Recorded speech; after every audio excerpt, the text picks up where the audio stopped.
Hey everyone, in this video I'm going to share 3 truths about money that 90% of the people I've met completely misunderstand, sometimes even believing the exact opposite of the truth.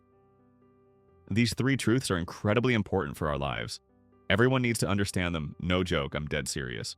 I have a strong belief if you want something, you absolutely have to understand it. No half-hearted efforts, you've got to get it. For example, say you're crushing on a girl and she absolutely hates steak, can't stand it. If you don't know that and take her to a steakhouse for your first date, you're already off to a bad start. You can guess how that ends. If you don't understand her, you'll never win her over. Money's the same way, except it's 1,000 times harder than dating. If you don't understand money, how can you expect to have it? I'm serious. So everyone needs to grasp these truths about money. Let's dive into the first truth. This is one that so many people get wrong. I've casually asked my family friends, even my clients, no ulterior motive, just curious, and a ton of them misunderstand this. The truth is, you cannot use money to buy success. You can only use money to invest in success. When I say success, I mean in every area, your career, your love life, raising kids. You can't buy success, you can only invest in it. I'm telling you, most people confuse buying with investing when it comes to money. When do we buy? When we buy something, we're certain we own it. You buy a phone, you pay for it, and that phone is yours. But when you invest, there's no guarantee. You could lose everything. For example, if you invest $100,000 in a company and it goes bankrupt, that money's gone, you can't get it back. That's the nature of investing. Super simple, right? So never think that having money guarantees success. You can't buy success, you invest in it. And investing comes with risks. You could lose it all. I've met so many people who swear they have a brilliant idea and all they need is money to make it big. Tons of people have told me stuff like that. And I'm like, okay, cool. Raising money is easy. Sell your designer stuff, pawn your assets, and you'll have capital in no time. You're saying you're guaranteed to succeed if you have money. So why not sell everything you own to fund your idea? When you're rich, you can buy back 3 times what you had. What's there to be afraid of? I'm not saying this to be a jerk, guys, even though I know they'd never actually sell all their stuff to start a business. I say this to shift their mindset, the mindset that money equals guaranteed success. That's so wrong. I put them in a hypothetical situation where they'd have to sell their house to start a business. That makes them realize if it fails, they could lose everything. They start to understand the risks and see that even with $100,000 or $1 million in hand, success isn't a sure thing. You can only invest in success. Same goes for love. You think throwing a ton of money at a relationship will make you happy? Sure, being broke can cause misery, but having money doesn't guarantee happiness either. Money might reduce conflicts over finances, but that's it. Raising kids is the same. You can't just hand them a pile of cash and expect them to turn out great or become valuable members of society. With money, you can invest in giving them more opportunities than their peers, but you still have to put in the effort, spend time with them, and teach them properly. So remember this key point. Money doesn't buy success. It only invests in success. Don't ever forget that. What's the second truth? We don't earn money. Sounds weird, right? That's why I included it, because it's not obvious. We don't earn money. We exchange for money. To have money, you need something valuable in your hands, and then you trade that for money. That's the principle of making money. When you go to work, you're not earning money. You're selling your time, your effort, your stress, your hard work to exchange for money. We call that a salary. It's your labor, right? You're trading your labor for money. Agree. Now, people who are richer, who make a ton of money as business owners, they create something and sell it to customers, bringing in a lot of cash. That's still an exchange, trading something valuable for money, right? To make a lot of money, they have to trade a lot.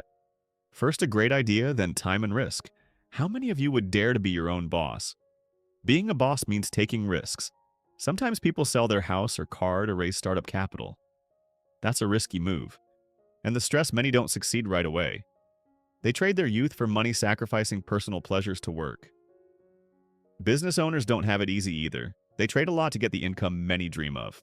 So most of us aren't earning money, we're exchanging for money. And that's not even counting other things like cases where we trade sleep, creativity, or intellect for money. You've got to understand this clearly. If you keep thinking you're earning money, you won't get far.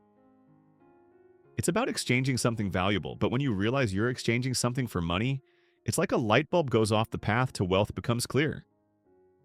To have money, you need something to trade. That's an absolute rule of life.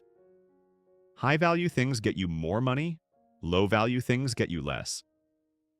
Everything has a different monetary value, and in higher-value things usually involve knowledge and creativity. Let's look at an example. Compare a manual laborer like a porter to an accountant working in an office.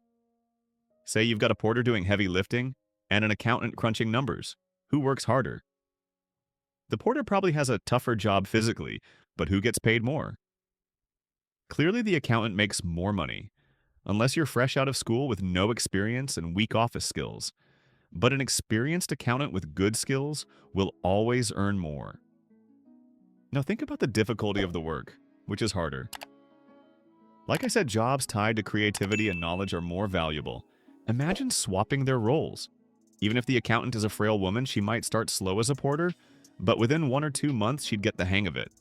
But if the porter with no education or a practice tries to do accounting, how long would it take them to get good? To be a good accountant, you need at least 2 years of study plus 1 or 2 years of practice to handle invoices, cash flow, and legal issues. It's not easy simple. So keep this in mind when you're trading. We trade something for money. Things tied to knowledge, creativity, and intellectual work. Get you paid more. Now let's compare an accountant to a manager. Most workers think about being they could be the boss. But here's my challenge. Imagine your boss offers you a manager role, but for the first 2 months, it's a trial. Starting period. From month 3, if the company loses money, you have to pay out of pocket to cover the losses. Would you take it the only job those only with real skills, courage, and knowledge would dare? So remember, we don't earn money, we exchange for money. To make a lot of money, you need to have something of higher value to trade, often tied to creativity, intellect, and knowledge. All right, that's the second truth. Let's move to the final truth.